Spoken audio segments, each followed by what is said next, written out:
An explosion of gold to fill the cracks. Chapter 10. Just a pair of gym rats. Summary for this chapter. Katsuki and Ochako fall into a regular routine while they wait for the day of the training camp. The media are eager for juicy sound bites around rumors of a student from UA's famous hero course getting injured in a villain attack. The gym in his new neighborhood was nothing like the facilities at UA, as far as he could tell, but it wasn't bad.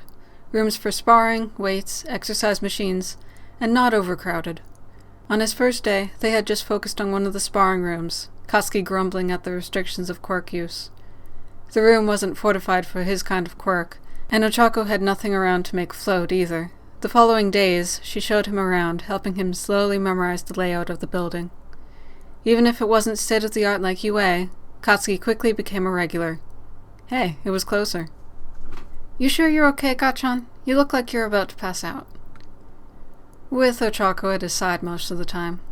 I told you, I'm fine, Katsuki groused, picking out an odd-shaped bottle from his bag and shaking it. I might have just gone a little overboard today. He popped the cap off to take a swig and made a face at the initial taste.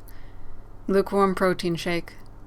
There was clicking as Ochako fumbled with his cane. Seriously, I can't believe you went that hard on the weights. Size queen much?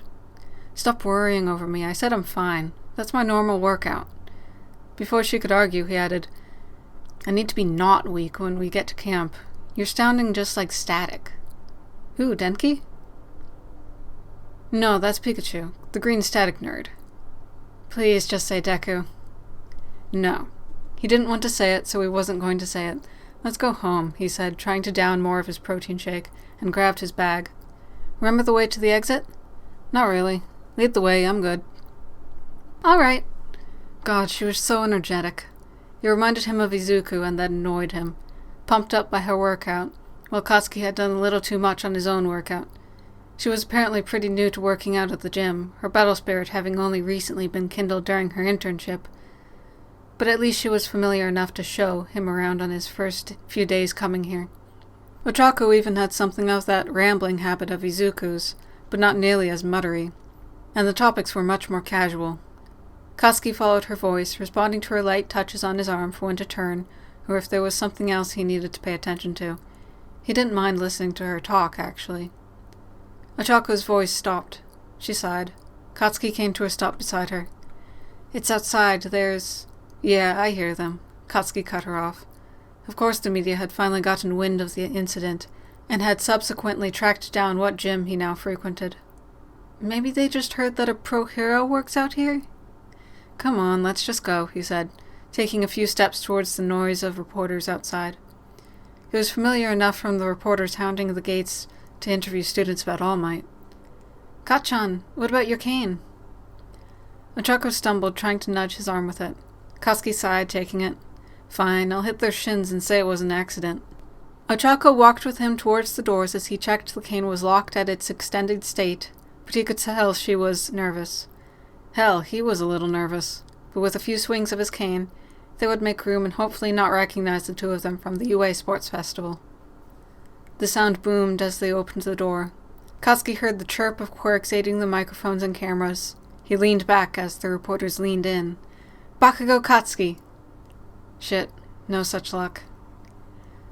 What can you tell us about where you've been for these past few weeks? You caused quite a commotion when number one pro hero All Might and pro heroes Eraserhead and Present Mick were involved in an incident, and All Might even showed up at the hospital with you in his arms.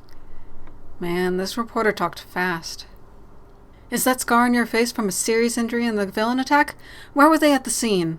Another journalist pushed to the front, blurting out, Is your blindness a result of the villain attack? That caused another wave of commotion to ripple through the reporters. Katsuki scowled, and he swung his cane along the sidewalk, immediately hitting shoes that were way too close for comfort. Can't you find any other bastard to annoy? He asked, but they pretended not to hear him. How have you been adjusting? Are you permanently blind, or is this just temporary? Why wasn't Recovery Girl able to heal your eyes? Isn't she a miracle worker? Are you dropping out of UA? And you, are you Uraraka Ochako, the Go Bakugo beat in the sports festival? Ochako stuttered at the sudden question that was swiveled towards her, and she pressed closer to Katsuki's side. He could only guess at the images the cameras were snapping right then.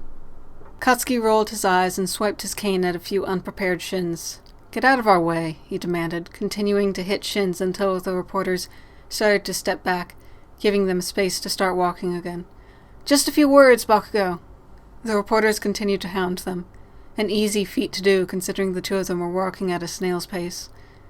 "What school are you transferring to, and are you upset about leaving UA's hero course?" Katsuki couldn't just let that one go. "Being blind isn't going to make me any less of a hero," he replied, raising his voice to get their microphones to hear him. "Put that in your headlines." Ochako tugged at his arm, narrowly keeping him from stepping off the curb.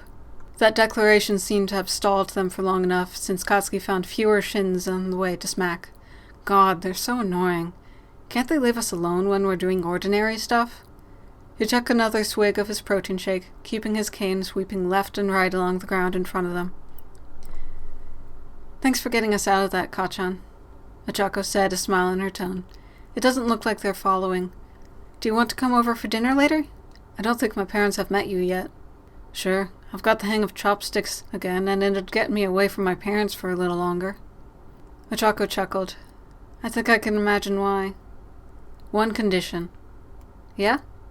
You tell the rest of the class that I'm blind. Do it over the class group chat or whatever.